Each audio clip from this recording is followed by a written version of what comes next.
ओम नमः शिवाय सीरियल को फुल HD क्वालिटी में पूरा देखने के लिए हमारे चैनल को सब्सक्राइब करें और बेल आइकन को दबाएं ताकि आपको हमारे नए नए एपिसोड्स देखने को मिलते रहें। मैं ओंकार केवल अपने स्वार्थों में लिप्त रहकर दूसरों का अहित करने वालों का मैं सदा ही विनाशक हूं, किंतु परमार्थ में संलग्न प्राणियों का मैं सदा ही पालनहार हूं। मैं ओंकार हूं। नारद के आश्रम में दिव्य ध्वनियां सुनकर कयाधु आनंद विभोर होती है।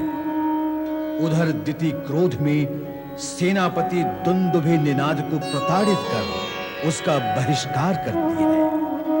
नारद आश्रम में धर्म और कर्तव्य की चर्चा सुनकर कयाधु प्रसन्न होती है। कैलाश पर पार्वती शिव से नारद के विषय में पूछती है। शिव नारद के लोकहित कार्य की चर्चा करते हैं। विष्णु लोक में भी नारद की चर्चा होती है और उसी रात्रि नारद आश्रम में प्रहलाद का जन्म होता है। त्रिदेव प्रकट होकर आशीर्वाद देते हैं। ब्रह्मा प्रकट होकर हिरण्यकश्यप को वरदान देते हैं कि उसे रात में न दिन में, आकाश में न पृथ्वी में, घर में न बाहर कोई भी देव, दानव या मानव नहीं मार सकेगा। माता पार्वती चिंतित थी कि हिरण्यकश्यप ब्रह्मा जी से वरदान प्राप्त कर दैत्य वृत्ति के कारण उसका दुरुपयोग अवश्य करेगा। दूसरी ओर उसका पुत्र प्रहलाद देवर्षि नारद के मार्गदर्शन व नैतिक शिक्षा से शिक्षित होकर विष्णु भक्ति और उनकी महिमा का गुणगान करने लगा था। अतः ऐसी विषम स्थिति में पिता पुत्र के संघर्ष का होना स्वाभाविक था। इस संघर्ष के शुभ अथवा अशुभ परिणाम से अनभिज्ञ हिरण्यकश्यप जय जयकार के मध्य प्रसन्नता पूर्वक अपनी राजसभा में प्रवेश करता है। दैत्य गुरु शुक्राचार्य की दैत्य गुरु शुक्राचार्य की हिरण्यकश्यप का नमन स्वीकार करे गुरुवर। कल्याण भव। हम तुम्हारी सफल तपस्या पर बधाई देने आए हैं वत्स। मेरी सफलता आपके आशीर्वाद का परिणाम है गुरुवर। गुरु के प्रति तुम्हारी विनम्रता भी तुम्हारी सफलता का कारण है दैत्यराज। मेरे लिए अब क्या आज्ञा है गुरुवर? मेरे आदेश के विषय में अब नवीन कुछ नहीं है वत्स। अब तुम्हें अपनी वरदानी शक्ति का प्रयोग करके अपने जन्मजात शत्रुओं के विरुद्ध युद्ध करके शीघ्र ही स्वर्ग पर अधिकार करना चाहिए तथा विष्णु जिसने तुम्हारे भाई का वध किया उससे तथा उसके आराधकों से प्रतिशोध लेना चाहिए। उस दुष्ट इंद्र ने हम सब पर वज्र प्रहार करके दैत्यों की महारानी कयाधु का उस समय अपहरण किया जिस समय वो गर्भवती थी। उसका क्या हुआ? वो कहाँ है? किस दशा में है? हमें कुछ भी ज्ञात नहीं। पर हमें ज्ञात है कयाधु ने एक होनहार पुत्र को जन्म दिया है। वो दैत्य वंशी होने के कारण जन्म लेते ही कुमार बन गया है। इस समय वे दोनों एक कुटिया में हिरण्यकश्यप के आने की प्रतीक्षा कर रहे हैं। हम अभी इसी समय अपने सेनापति के साथ उन्हें लेने जाएंगे। सेनापति दुंदुभि निनाद कहीं दिखाई नहीं दे रहे। कहाँ है वे? वो अपने कर्तव्य पालन में असफल रहा, इसलिए हमने उसका बहिष्कार कर दिया। नहीं माता, ये आपने अच्छा नहीं किया। दुंदुभि निनाद हमारा दाहिना हाथ है। वो हमारा सेनापति है, इस राज्य का मुख्य अधिकारी है। हम उसे पुनः बुलाएंगे। अवश्य बुलाओ, किंतु इस समय तुम अपने पुत्र को लेकर आओ। हमारे पुत्र षंड और अमर्क उसे दैत्य सिद्धांतों की शिक्षा प्रदान करेंगे। हम आपकी आज्ञा का पालन इसी समय करेंगे गुरुवर। प्रणाम। दैत्यराज दैत्य गुरु शुक्राचार्य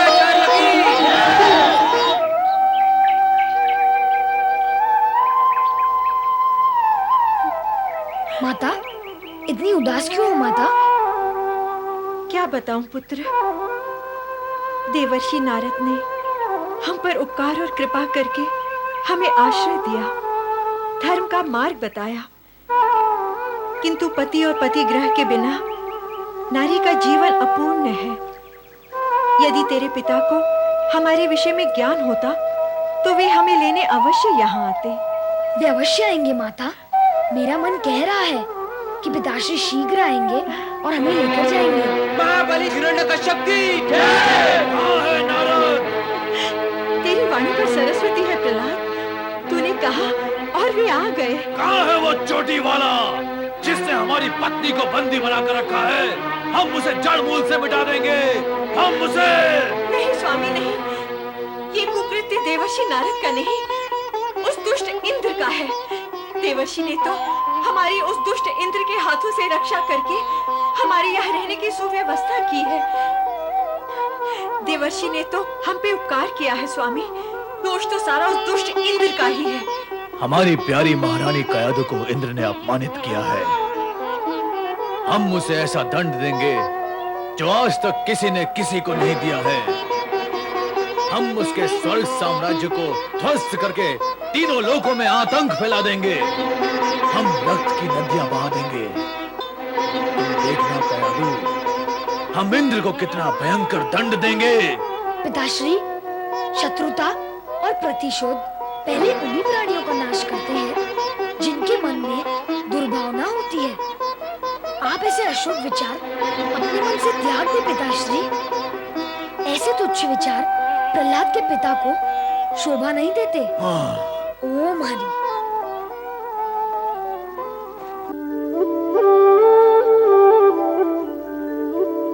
स्वामी, आप किस विचार में खोए हैं? सोच रहा हूं कि हिरण्यकश्यप को ब्रह्मदेव का वरदान प्राप्त हो चुका है। अब वो किस दिशा में गमन करेगा? इसमें विचार कैसा? वो दैत्य है और दैत्य शक्ति प्राप्त करने पर विनाश की दिशा की ओर ही बढ़ते हैं। तुम सत्य कह रही हो देवी। अब वो अपने अधर्म और अत्याचार के द्वारा उत्पात अवश्य मचाएगा। अपने प्राणियों की रक्षा के लिए कुछ तो उपाय करना ही होगा। किंतु स्वामी, आप तो कहते हैं कि विधि पूर्व निश्चित विधान के अनुसार ही अपना कार्य करती है, फिर इसमें विचार कैसा? सृष्टिकर्ता ब्रह्मदेव ने हिरण्यकश्यप को वरदान तो दे ही दिया है। अब आप त्रिदेवों को वही करना होगा जो न्याय, धर्म और नीति के अनुसार उचित होगा। तुम सत्य कह रही हो देवी। हम तुम्हारे आभारी हैं। तुम समय समय पर हमें सचेत करती रहती हो। आप मुझे लज्जित क्यों कर रहे हैं स्वामी? मैं तो आपके चरणों की दासी हूँ। मैं जो कुछ भी कहती हूँ आप ही की प्रेरणा से कहती हूँ। श्री हरि विष्णु, माता लक्ष्मी, नारद का प्रणाम स्वीकार करें। ठीक समय पर आए हो नारद। माता, श्री हरि की कृपा से जब समय ठीक होता है तभी मैं उपस्थित होता हूँ। नारद, तुम नारद लीला तो रचाते ही हो, पर अब शब्द लीला मत रचाओ। मेरा अभिप्राय ये था कि अभी अभी प्रभु से जो चर्चा हो रही थी उसमें तुम्हें भी सम्मिलित होना आवश्यक है। नारायण नारायण। हे माता भगवती, मैं इस समय तो आप दोनों के दर्शन के लिए यहाँ आया हूँ, किसी चर्चा में सम्मिलित होने नहीं। चर्चा का विषय तुम्हारे परम शिष्य प्रहलाद के पिता हिरण्यकश्यप हैं। क्या अब भी चर्चा में सम्मिलित नहीं होंगे? उससे क्या लाभ होगा माता?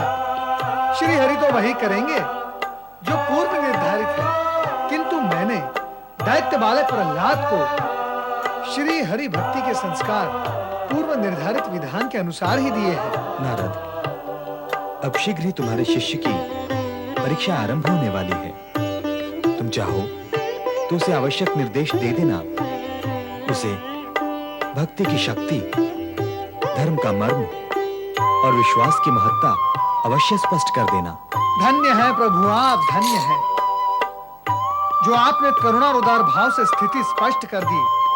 वैसे मुझे पूर्ण विश्वास है कि प्रहलाद विकट और प्रतिकूल परिस्थितियों में भी अपनी भक्ति, आस्था और दृढ़ता का त्याग नहीं करेगा।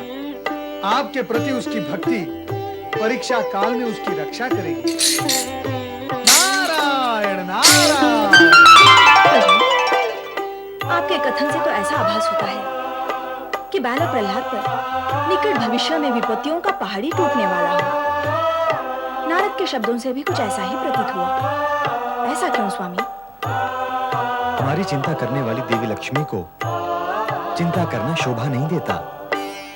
विपत्ति जब परीक्षा का रूप धारण कर लेती है तो धर्म पर टिके रहने वाले प्राणी को असीम शक्ति की प्राप्ति होती है, और उसी के कारण ही वो हंसते खेलते विपत्तियों का सामना कर लेता है।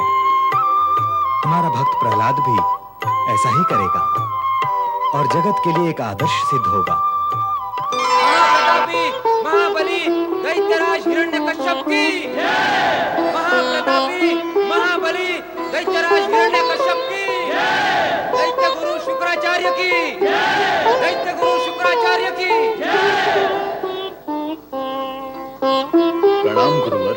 आयुष्मान सेनापति दुंदुभिनाथ, हम तुमसे मिलने के लिए कब से तड़प रहे थे मित्र। जब एक बार अपमानित हो गया तो फिर यहाँ पर कैसे आता दैत्यराज? इच्छा होते हुए भी ना आ सका, किंतु दैत्य गुरु शुक्राचार्य ने मुझे यहाँ आने पर विवश कर दिया। मेरे विचार से जो हुआ उसकी चर्चा न करके जो करना है उस पर विचार करें तो हितकारी होगा। जब दैत्यराज के मन में तुम्हारे प्रति अगाध स्नेह है तो तुम्हें भी उस विषय को भूल जाना चाहिए। हाँ गुरुवर, अब हमें आगे की स्थिति के बारे में विचार करना होगा। दैत्यराज, इंद्र ये सोचकर निश्चिंत हो गया होगा कि तुमने स्वर्ग पर आक्रमण करने का विचार त्याग दिया है, किंतु अब विलंब करना उचित नहीं है। तुरंत दैत्य सेना लेकर स्वर्ग पर आक्रमण करो, देवताओं को अपना दास बनाओ, विष्णु और विष्णु भक्तों से हिरण्याक्ष के वध का प्रतिशोध लो। तीनों लोगों पर राक्षस शक्ति का आतंक व्याप्त कर दो। पिताश्री, भगवान विष्णु और विष्णु भक्तों से प्रतिशोध लेकर आपको क्या लाभ होगा? आप तो वरदानी हैं। आप जहाँ भी जाएंगे आपको सफलता मिलेगी। तो किसी पर आक्रमण करने, अत्याचार करने या आतंक फैलाने की क्या आवश्यकता है?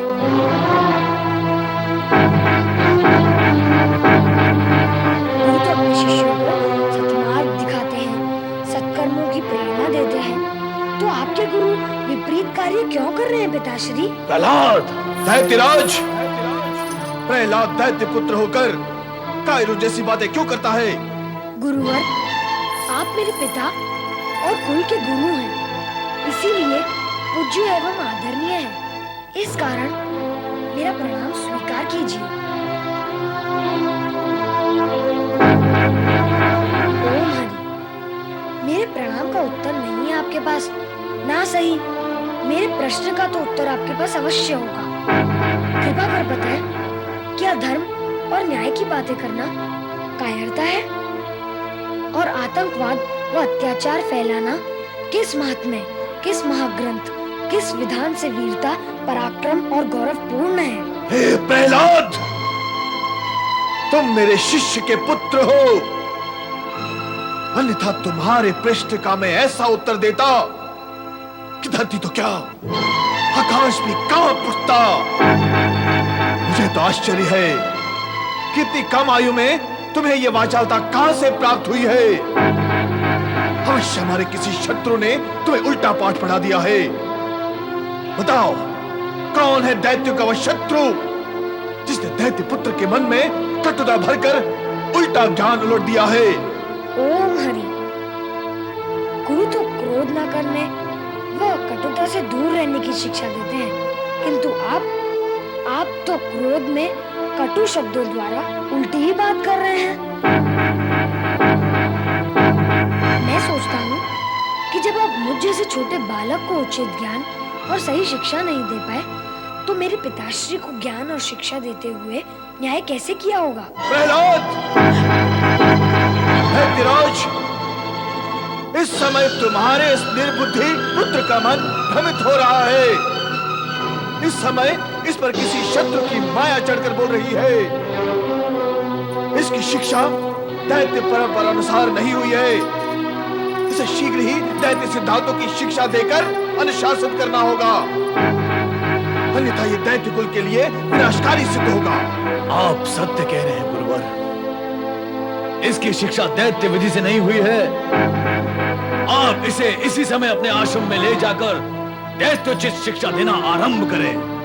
हमने मंत्र सिद्धि के लिए एकांत तपस्या का निश्चय किया है। हमारे दोनों पुत्र चंड और अमर्क इसे दैत्य सिद्धांतों की शिक्षा देकर प्रवीण करेंगे। हाँ, हम अवश्य कुमार प्रहलाद को शिक्षा देंगे। पिताश्री, आप निश्चिंत रहें, हम कुमार प्रहलाद के मन से सारी अनर्गल बातें और दूषित तत्वों को निकाल देंगे। जाओ प्रहलाद, दैत्य गुरु के आश्रम में जाने के लिए प्रस्थान करो। किंतु पिताश्री, तुरंत जाओ। माता और पितामही का आशीर्वाद तो। हमने तुम्हें कह दिया ना, शीघ्र प्रस्थान करो। जैसी आपकी आज्ञा पिताश्री।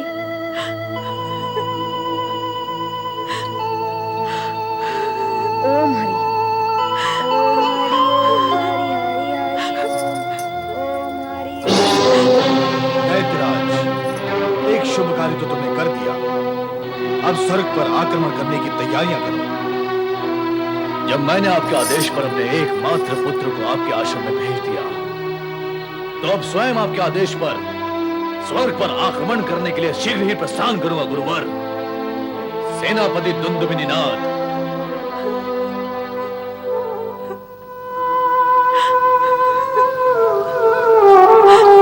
स्वामी, विषाद की ये रेखाएं आपके चेहरे से हट क्यों नहीं रही हैं? इसका कारण क्या है? जरा मुझे भी तो बताएं। बताने से भी क्या लाभ होगा देवी सखी। फिर भी ये कटु सत्य तुम सुन ही लो कि हिरण्यकश्यप स्वर्ग पर आक्रमण करने के लिए निकल चुका है। यदि परिस्थिति ऐसी है तो चिंता करने से क्या होगा? आप देवसेना को तैयार करें। देवसेना तैयार है, किंतु परिणाम हम जानते हैं। वो दैत्य देवसेना को सीधा रौंदता हुआ स्वर्ग के सिंहासन तक आ पहुंचेगा और हमें भागने के लिए विवश होना पड़ेगा। आप ऐसी दुर्बलता की बातें क्यों कर रहे हैं स्वामी? साहस और पूर्ण शक्ति के साथ शत्रु का सामना करें। साथ ही देवताओं के रक्षक भगवान विष्णु से सहायता की याचना करें। भक्तों के रक्षक शिव शंकर से प्रार्थना करें तथा परमपिता ब्रह्मदेव बस इंद्राणी, बस। इससे कुछ लाभ नहीं होगा। हम ये सब कुछ करके देख चुके हैं। त्रिदेवों ने भी अपनी विवशता प्रकट कर दी है। पर क्यों स्वामी, ऐसा क्यों? उनका कहना है कि जब तक हिरण्यकश्यप का अत्याचार अपनी चरम सीमा तक नहीं पहुंच जाता, उन पर कोई भी दैवीय शक्ति नियंत्रण नहीं रख सकती।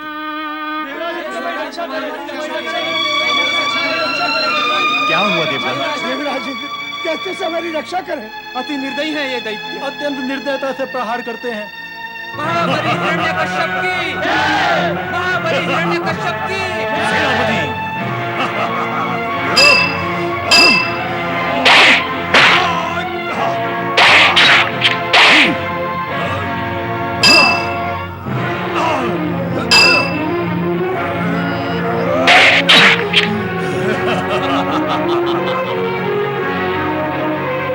इस दुष्ट इंद्र को श्रृंखला में बांधकर बंदी गृह में डाल दो।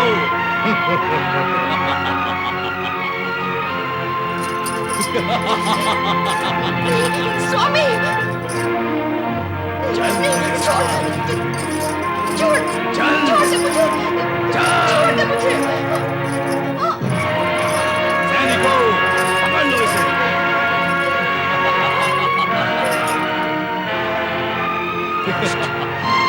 कायर, तू अपने आप को बलशाली और पराक्रमी समझता है, तो मुझसे युद्ध कर। मैं दुष्ट, मैं कायर, अरे कपटी स्मरण कर। जिस समय मैं तपस्या में लीन था, उस समय तो मेरी पत्नी को घसीटता हुआ ले जा रहा था उसे मारने के लिए। वो याचना करती रही, तुझसे दया की भीख मांगती रही, रोती रही, गिड़गिड़ाती रही। उस समय कहां गया था तेरा पौरुष, तेरा पराक्रम? मेरा जो व्यवहार इस समय तुझे अनुचित लग रहा है, वही व्यवहार तूने मेरी पत्नी के साथ क्यों किया था? दुर्व्यवहार के गर्भ से प्रतिशोध ही जन्म लेता है इंद्र, और वो ले चुका है। यदि तेरी पत्नी फूल सी कोमल थी, तो मेरी पत्नी पत्थर सी कठोर तो नहीं थी।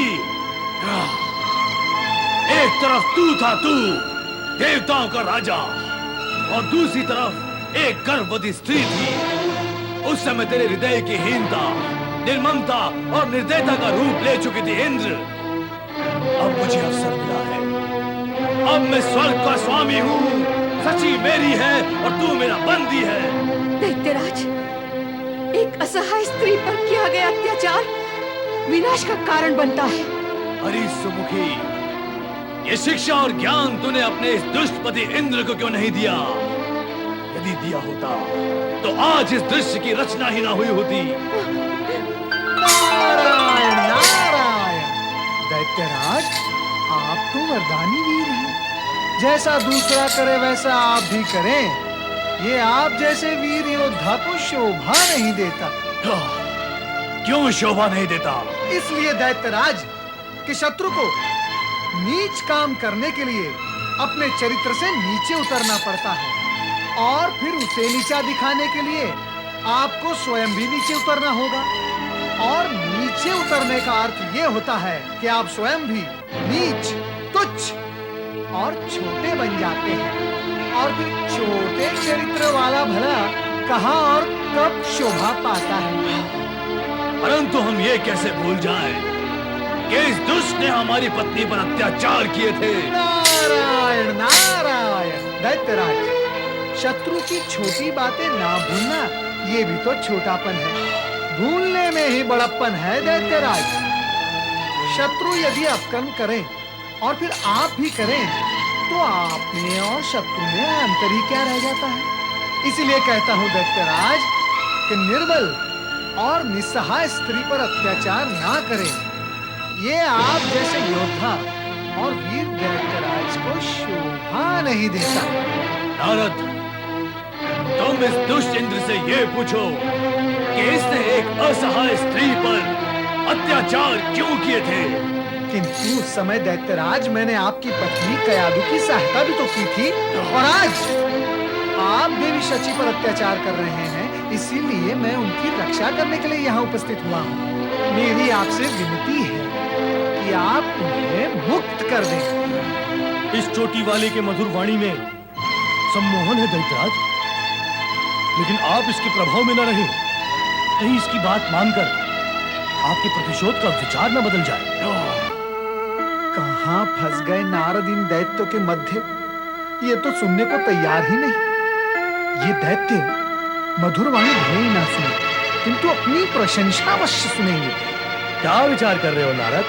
मैं यही कि आप महाबली, महापराक्रमी, स्वर्गाधिपति सम्राट हिरण्यकश्यप के वीर सेनापति हैं। युद्ध कला में निपुण, रणनीति में चतुर होते हुए भी आप मेरी मधुर वाणी पर शंका कर रहे हैं। क्या आप मेरी कठोर वाणी सह सकेंगे? नहीं। क्या आप मेरी कटु वाणी को सहन कर पाएंगे? कदापि नहीं। यदि मैं आपके अहित में बोलूं तो सहन कर पाओगे? ऐसा साहस ना करना नारद। नारायण नारायण। तो फिर आप मुझे मधुर वाणी में ही बोलने दें। इसी में सभी का हित है। क्या है हमारे हित में? यही कि आप देवराज इंद्र और देवगण को कुछ समय तक अपना दास बना लें। देवर्षि, ये क्या कह रहे हैं आप? देवराज, मैं नहीं, समय, परिस्थिति यही कह रही है। देवी सची की मुक्ति के लिए यही एकमात्र उपाय है। कुछ समय तक आप हिरण्यकश्यप की सेवा करें। नारद, ये तुम इंद्र के कान में क्या फुसफुसा रहे हो?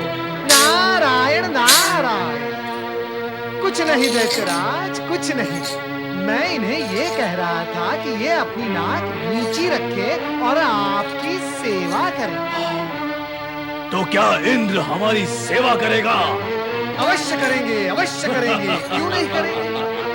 आप केवल देवी शची को मुक्त कर दें। फिर स्वयं देवराज इंद्र और देवगण आपकी सेवा करेंगे। ये इंद्र ने नहीं सोचा, परंतु हम अवश्य सोचा करते हैं। हमारी शत्रुता उसकी पत्नी से नहीं, उससे है। जाओ, हम तुम्हें यहां से जाने की आज्ञा देते हैं। देवी शची, ये सब क्या हो गया स्वामी? देवी शची, ये समय विलाप का नहीं है। देवर्षि के परामर्श के अनुसार ही कार्य करो और अनुकूल समय आने तक अज्ञातवास में रहो। क्यों? हमारे साथ ही क्यों ऐसा बार बार होता है? देवी शची, संभालो, संभालो अपने आप को। जाओ, बुद्धि से कार्य करो। आओ देवी सची, समय आने पे सब कुछ ठीक हो जाएगा। नारायण नारायण।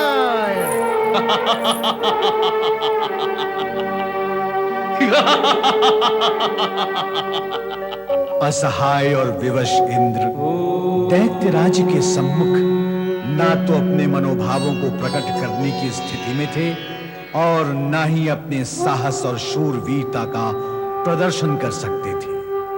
अपमानित और प्रताड़ित देवराज की स्थिति सर्वथा उस परकटे पक्षी जैसी थी जो स्वच्छंद आकाश में उड़ान भरने के लिए असमर्थ हो।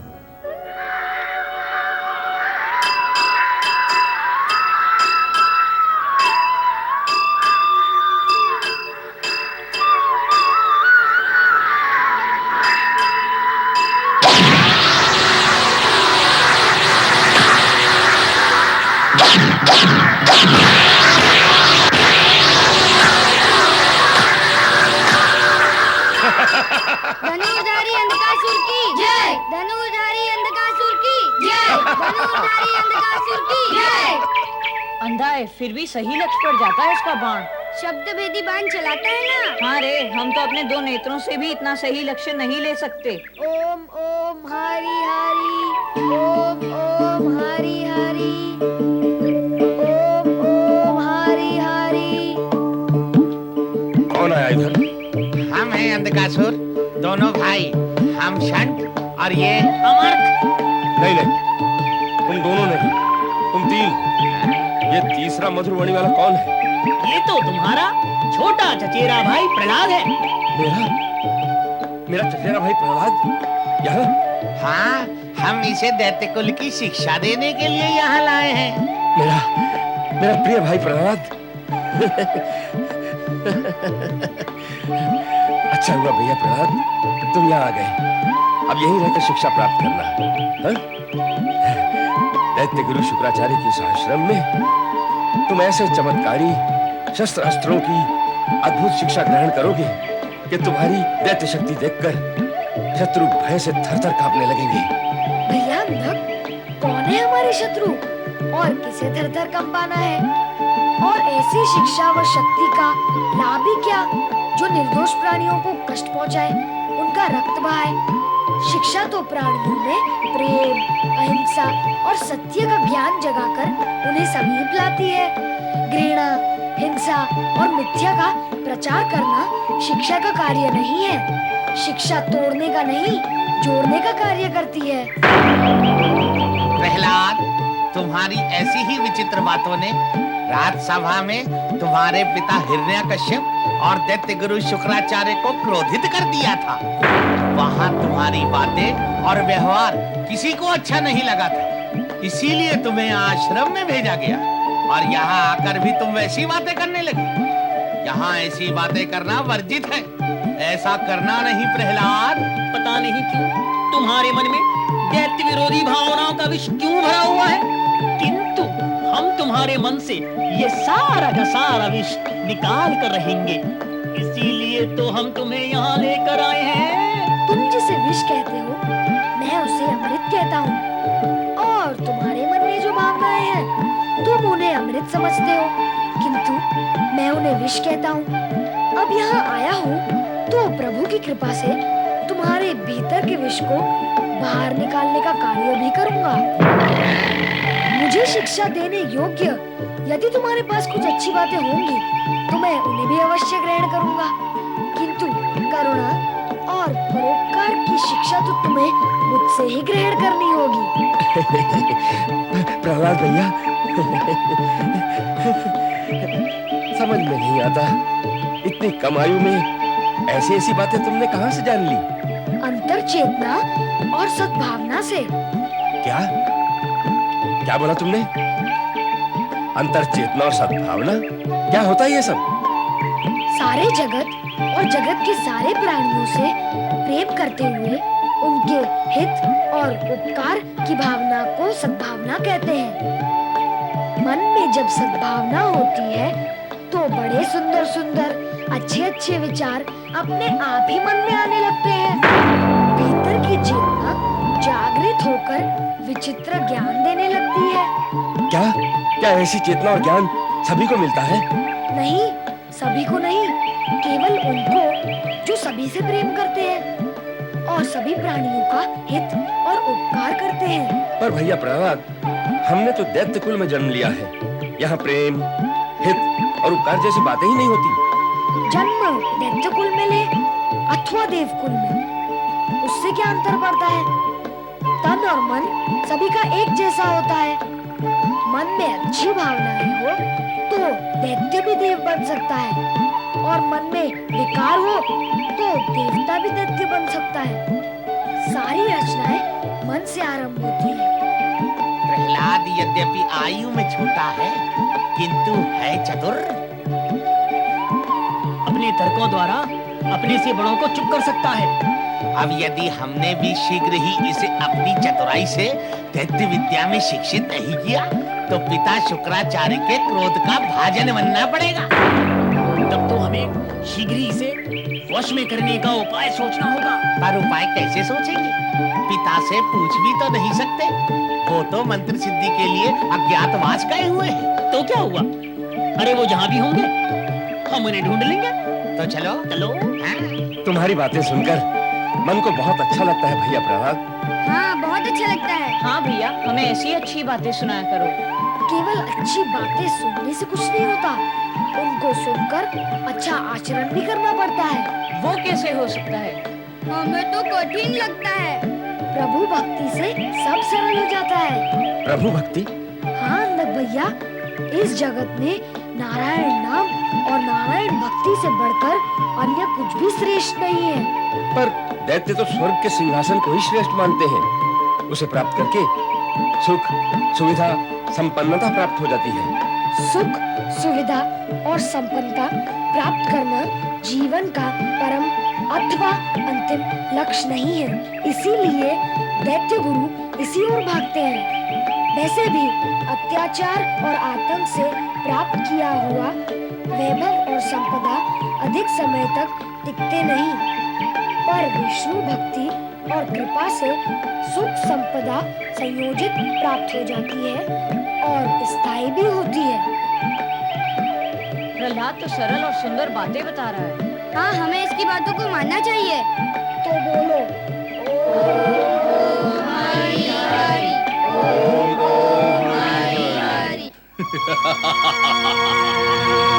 रे इंद्र,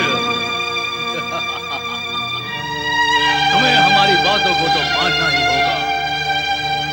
यदि तुम हमारे दास बने हो तो फिर दास का कर्तव्य पूर्ण करो।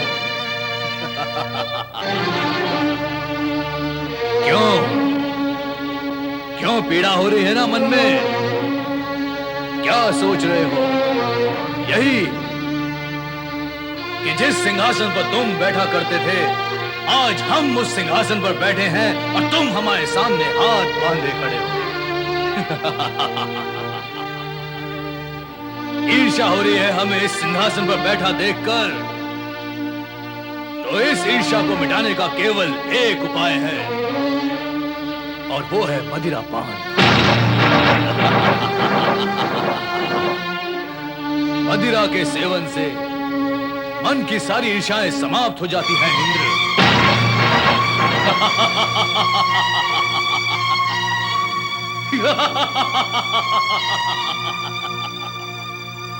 स्वर्ग में आज से मदिरा का सेवन तुम नहीं, हम करेंगे, हम। हमारे सामने मदिरा प्रस्तुत करने का कार्य करो। इंद्र, तुम हमारे दास हो दास। हमारी सेवा तो तुम्हें करनी ही है। हमें मदिरा पान कराओ। सैनिकों, इंद्र के हाथ में मदिरा का पात्र थमाओ।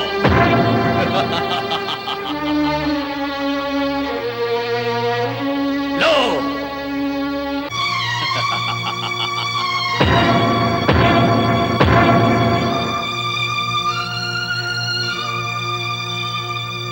महाबली की जय हो। जय हो महाबली। महाबली, इन दुष्ट देवताओं ने पृथ्वी के सभी ऋषि मुनियों और विष्णु भक्तों के साथ मिलकर हम दैत्यों के विरुद्ध षड्यंत्र रचना आरंभ कर दी है। दैत्यराज, ये ऋषि यज्ञ सामग्री चुपचाप देवताओं को अर्पित करके उन्हें बलवान बना रहे हैं और साथ ही विष्णु की भक्ति करके उसे प्रसन्न करने का प्रयत्न कर रहे हैं, ताकि वो विष्णु स्वर्ग पर आक्रमण करने की योजना बना सके।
tum